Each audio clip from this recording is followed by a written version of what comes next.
আসসালামু আলাইকুম রহমতুল্লাহ বরকাত। প্রিয় মুসলিম ভাই বোনেরা, প্রিয় বাংলাদেশের মানুষেরা, আমরা জানি আমাদের দেশে যে সম্প্রতি ছাত্র আন্দোলন হয়েছে এবং যেটা সাফল্যের মুখ দেখেছে, তাতে সকলে এটাকে দ্বিতীয় স্বাধীনতা বলে ঘোষণা করেছে। কিন্তু আমাদের মনে রাখতে হবে, স্বাধীনতা অর্জন করার চাইতে রক্ষা করা অনেক বেশি কঠিন এবং দুরূহ কাজ। এজন্য আমাদের সকলকেই সজাগ দৃষ্টি রাখতে হবে। কারণ হলো, এই সাফল্যকে নষ্ট করার জন্য ইতিমধ্যেই বাংলাদেশের বিভিন্ন জায়গায় ডাকাতি শুরু হয়ে গেছে, ছিনতাই বেড়ে যাচ্ছে, বিভিন্ন ধরনের অবৈধ কার্যকলাপ শুরু হয়ে যাচ্ছে। তো যারা ডাকাতি করছেন তারা কিন্তু আসলেই আমাদের এই ছাত্রদের আন্দোলনকে কলুষিত করার চেষ্টা করছেন। কারণ হলো, যেই স্বৈরশাসকের বিরুদ্ধে অথবা যেই জালেমের বিরুদ্ধে আমাদের ছাত্ররা, আমাদের সোনালী সন্তানরা আন্দোলন করেছে, সে একই জুলুম, একই বিশৃঙ্খলা, একই কর্মপদ্ধতি আপনারা গ্রহণ করেছেন। অবশ্যই আমাদের ছাত্র সমাজ এবং দেশের সচেতন নাগরিকদের এই সকল নৈরাজ্য, অশান্তি, বিশৃঙ্খলা, ডাকাতি, ছিনতাইয়ের বিরুদ্ধে সোচ্চার এবং সজাগ দৃষ্টি রাখা অত্যন্ত জরুরি। কারণ হলো, যে নৈরাজ্য, স্বৈরাচার এবং বিশৃঙ্খলার কারণে আমরা ফ্যাসিস্ট সরকারের বিরুদ্ধে আন্দোলন করে তাদেরকে ক্ষমতাচ্যুত করা হয়েছে, সে একই অপরাধে স্বাধীনতা পরবর্তী সময়ে বিপর্যয়, বিশৃঙ্খলা, ডাকাতি, ছিনতাই এবং অস্থিতিশীল পরিবেশ তৈরি করার কারণে আমরা যারা এই সকল অবৈধ, অসামাজিক, মানুষের মাঝে নৈরাজ্য সৃষ্টির যে কার্যকলাপ আমরা করছি, এটা অবশ্যই আমাদের জন্য খুবই ন্যাক্কারজনক, দুঃখজনক এবং স্বাধীনতা পরবর্তী সময়ে স্বাধীনতা রক্ষার ক্ষেত্রে হুমকি স্বরূপ। কারণ এই ফাঁকে যারা সুবিধাভোগী, যারা এই স্বাধীনতাকে চায় না, তারা বিভিন্ন প্রশ্ন উত্থাপন এবং পুনরায় তাদের স্বার্থসিদ্ধির সম্পূর্ণ চেষ্টা করতে পারে এবং আমাদের ছাত্র আন্দোলন সম্পূর্ণ ব্যাহত হতে পারে। কারণ স্বাধীনতা পরবর্তী সময় যারা নৈরাজ্য সৃষ্টি করেছে, আর স্বাধীনতার পূর্বে, ছাত্র আন্দোলনের পূর্বে যারা দেশের মাঝে নৈরাজ্য, বিপর্যয়, বিশৃঙ্খলা এবং স্বৈর শাসন সৃষ্টি করে রেখেছিল, তাদের কর্মের মাঝে কোনো পার্থক্য নাই। এটাই পবিত্র কোরআনের সূরা মাইদার 33 নম্বর আয়াত থেকে আমরা বুঝতে পারি।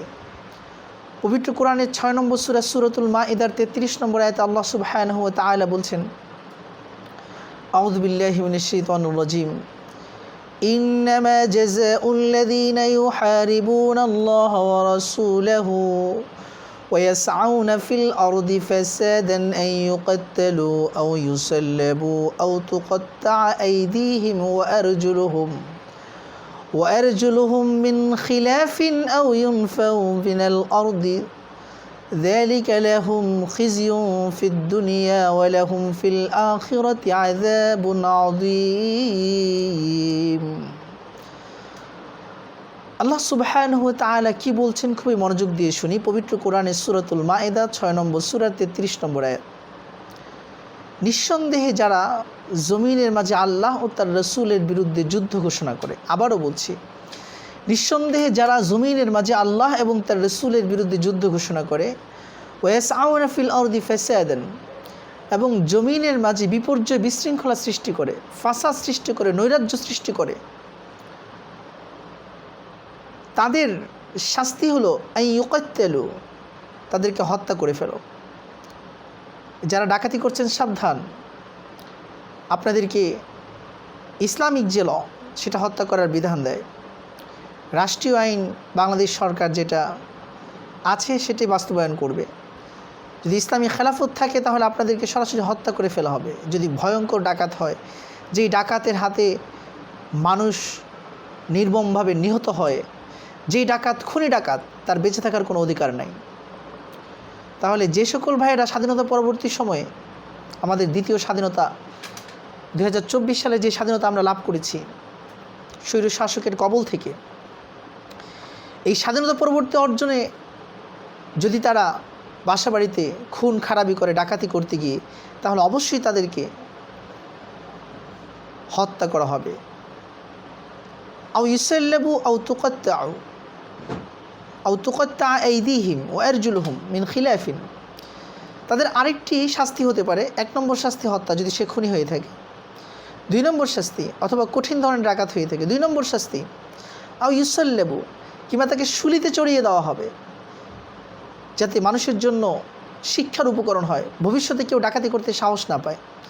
3 নম্বর শাস্তি প্রয়োগ করতে পারে কোরআনের আইন অনুযায়ী, যে আও তুকাত্তা আইদিহিম ওয়া আরজুলুহুম মিন খিলাফিন, তাদের হাত পা বিপরীত দিক থেকে কেটে ফেলা হবে।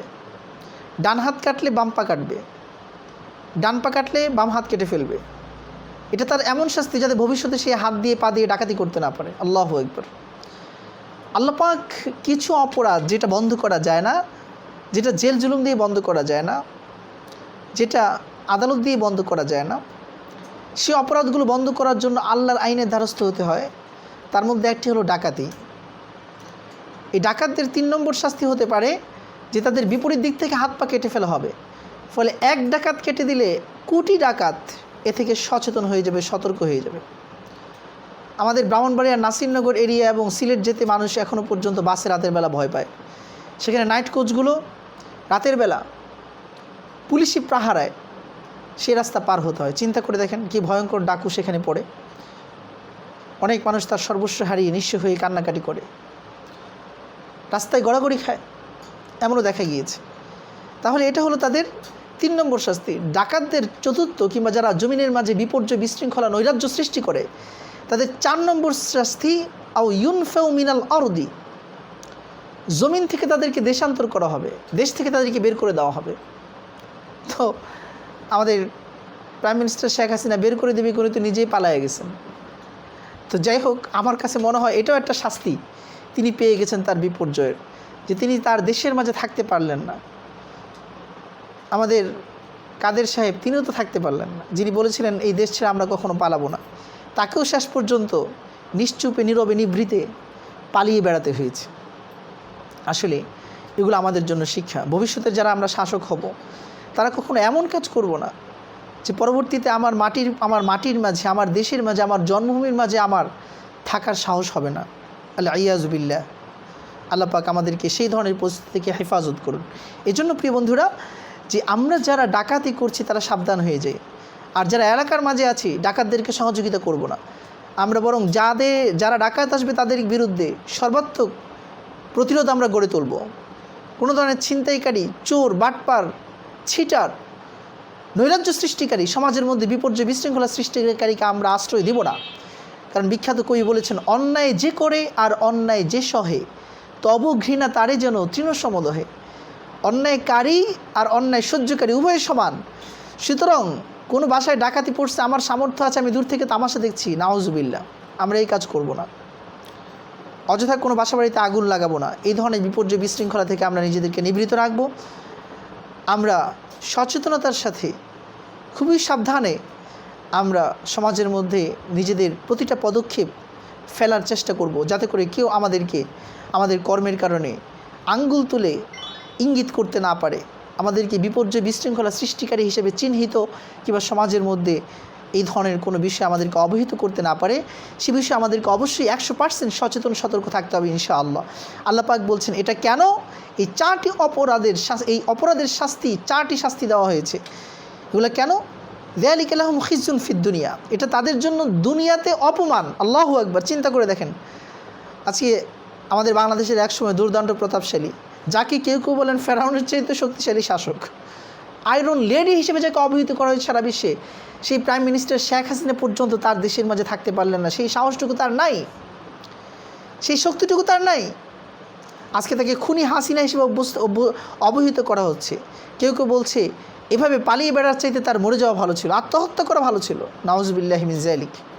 আল্লাহ পাক আমাদেরকে হেফাজত করুন। এজন্য প্রিয় বন্ধুরা, এমন কোনো কাজ করব না যেটা আমাদের দুনিয়ায় অপমানের কারণ হয়ে যায়, লাঞ্ছনা অপদস্থের কারণ হয়ে যায়, মানুষের সামনে আর মুখ নিয়ে দাঁড়াতে না পারি, এমন যেন না হয়।